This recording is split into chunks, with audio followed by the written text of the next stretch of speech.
నమస్తే. తమిళ ఇండస్ట్రీలో పారితోషికాలు ఎలా ఉన్నాయి? అయితే సూపర్ స్టార్ రజనీకాంత్ జైలర్ సినిమాతో ఒక రికార్డ్ని సృష్టించాడని చెప్పుకోవాలి.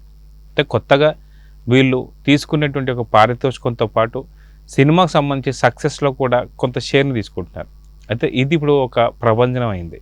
అయితే తమిళ్లో ఉన్నటువంటి ఆ ముగ్గురు ఎవరు, ఆ ముగ్గురు మొనగాళ్ళకి వాళ్ళకు వచ్చేటువంటి పారితోషికం ఏంటి అనేది ఇప్పుడు మొత్తం పూర్తి సినిమా ప్రపంచంలో ఒక చర్చ కింద మారింది. అయితే వాళ్ళు ఎవరు, వారి పారితోషికం ఏంటో ఇప్పుడు మొదటి సీనియర్ జర్నలిస్ట్ హేమసుందర్ గారు ఉన్నారు, వారిని అడిగి తెలుసుకుందాం.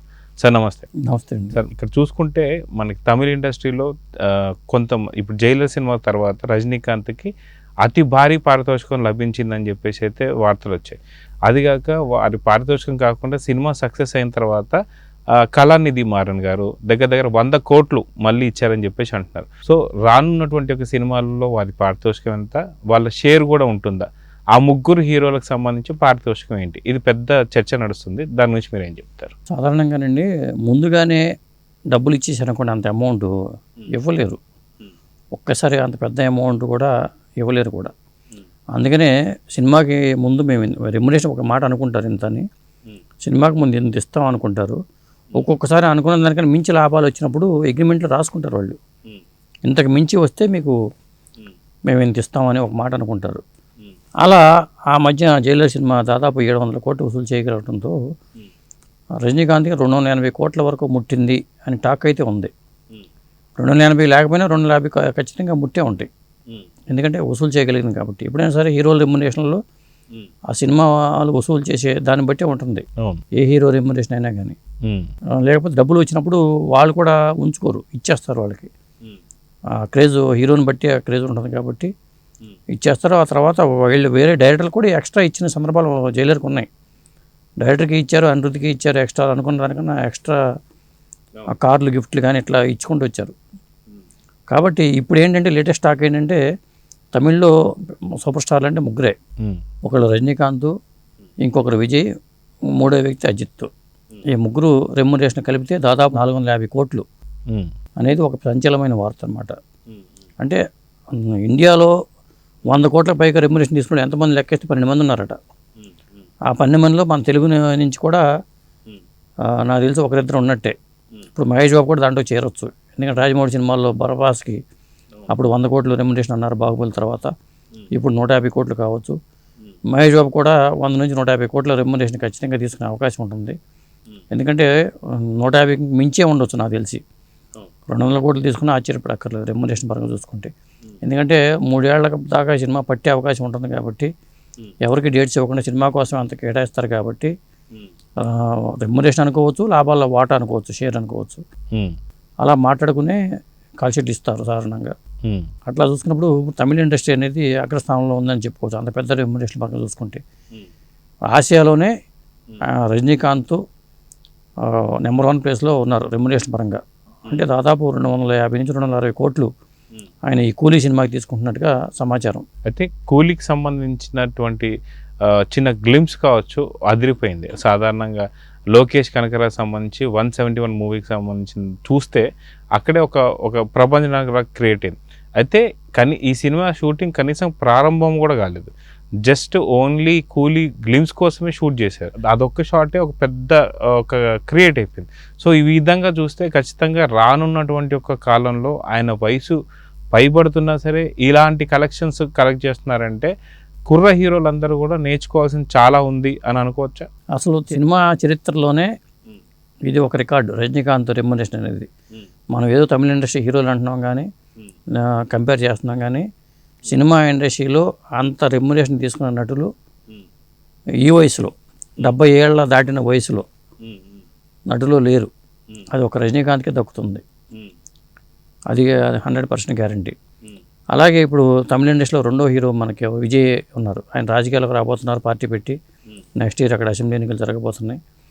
అప్పుడు మా పరిస్థితి ఎలా ఉంటుందో తెలియదు కానీ the greatest of all time అని ఒక సినిమా వస్తుంది. ఆ సినిమాకి అందుకునే రెమ్యునరేషన్ 200 కోట్లట. అంటే అక్కడ కూడా విజయ్ కూడా ఆ జాబితాలోకి వెళ్ళిపోయాడు, 200 కోట్ల హీరోగా మారిపోయాడు. ఆ తర్వాత విదా మయూర్చి అని చెప్పేసి అజిత్ సినిమాకి దాదాపు 110 నుంచి 120 కోట్లు తీసుకుంటున్నారు అజిత్ అని ఉంది.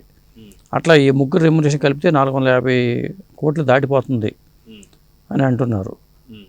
అది ఒక్కొక్కసారి అంటే ప్రాంతీయ సినిమాలకి ఇంత కెపాసిటీ ఎలా వస్తుందంటే వసూళ్ళని బట్టే ఉంటుంది. వసూలు కాకపోతే ఎవరు కదా.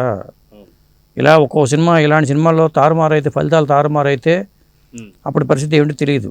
ఎందుకంటే అప్పుడు ఒక్కోసారి దిగొచ్చి రెమ్యునరేషన్ వెనక్కి ఇస్తారా లేదా, అలాంటి అగ్రిమెంట్లు ఏమైనా ఉంటాయా లేదా. ఎందుకంటే అలాంటివి కూడా రాసుకపోతే అది ప్రొడ్యూసర్ తలకింద అయిపోతాడు. కళానిధుల మారణ లాంటి పెద్ద పెద్ద నిర్మాతలే తీయగలుగుతారు ఇలాంటి వాళ్ళతో.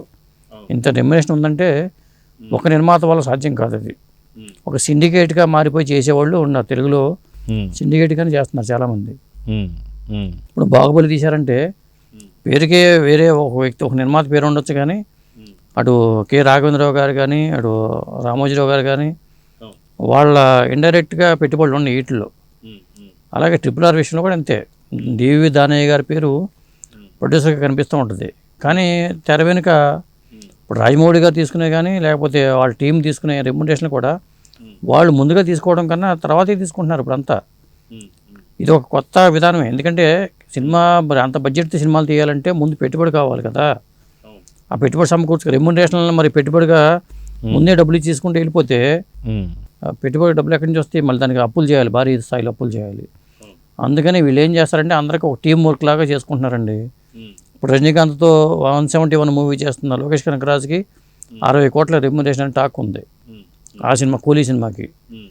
ఇట్లా మరి ఇన్ని కోట్లు అనేది నిజంగా ఒక్కోసారి వింటే ఆశ్చర్యంగా ఉంది. సాధ్యమా అనిపిస్తుంది.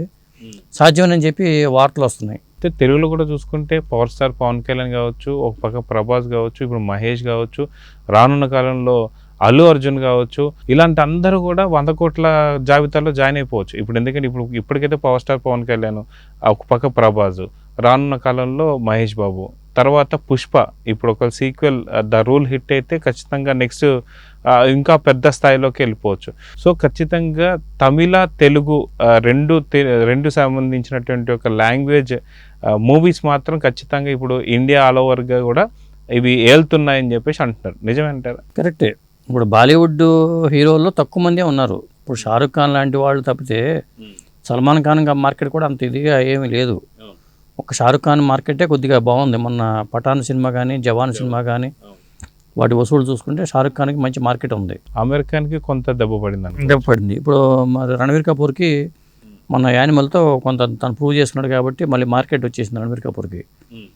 ఇట్లా తక్కువ మంది ఉన్నారు. చెప్పాలంటే సౌత్ హీరోలే బాలీవుడ్ వాళ్ళకన్నా ఎక్కువ రెమ్యునరేషన్ తీసుకుంటారు. వీళ్ళ సినిమాలు ఎక్కువ వసూలు చేయగలుగుతున్నాయి. అయితే సౌత్ హీరోలతో పాటు సౌత్ డైరెక్టర్లను కూడా చెప్పుకోవచ్చు. ఎందుకంటే యానిమల్ ఒకళ్ళు హిట్ అయినా దానికి సందీప్ రెడ్డి వంగ తెలుగు డైరెక్టర్. సో ఏదున్నా సరే దక్షిణాది ఈసారి బాగా వెళ్తుంది అని చెప్పేసి అయితే వినిపిస్తుంది. ఏమంటారు? రెమ్యునరేషన్ పరంగా చూసుకుంటేనేమో హీరోలే అగ్రస్థానం చెప్పుకోవాలి. ఆ తర్వాత స్థానంలోనే డైరెక్టర్లు ఉంటారు. కాకపోతే రాజమౌళి గారి స్థానం ఏంటి అనేది ఎవరికి తెలియదు. రాజమౌళి గారు ఒక సినిమాకి ఎంత తీసుకుంటారో ఆయన ఏంటంటే సింగిల్గా అని కూడా తెలియదు. ఫ్యామిలీ ప్యాకేజ్ అది. మ్యూజిక్ కీరవాణి గారు ఉంటారు, మరి కార్తికేయ ఉంటారు, కాస్ట్యూమర్స్ ఉంటారు, సంగీతం ఉంటుంది, కీరవాణి గారి వైఫ్ ఉంటారు, మరి రాజమౌళి గారి వైఫ్ రమగారు ఉంటారు, ఇట్లా అందరూ ఉన్నారు. ఒల్లి గారు, కీరవాణి గారి వైఫ్ ఒల్లి గారు ఉంటారు, చాలా మంది ఉంటారు.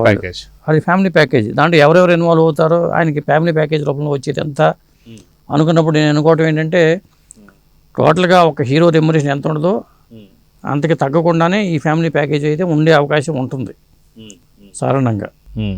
సో చూద్దాం సార్. మొత్తానికి తమిళ ఇండస్ట్రీ మాత్రం నిజంగా పారితోషికాల లెవెల్లో మాత్రం ఒక ఫస్ట్ గ్రేడ్లో ఉందనుకోవచ్చు. సో అది కాకుండా తమిళకి సంబంధించినటువంటి డైరెక్టర్లు కావచ్చు, తెలుగు డైరెక్టర్లు కావచ్చు, తమ సత్తా అయితే చూపిస్తున్నారు. సో పూర్తి పాన్ ఇండియా మూవీస్కి ఇప్పుడు వీళ్ళే దిక్కయ్యారని చెప్పి అయితే చెప్పుకోవాలి. Thank you.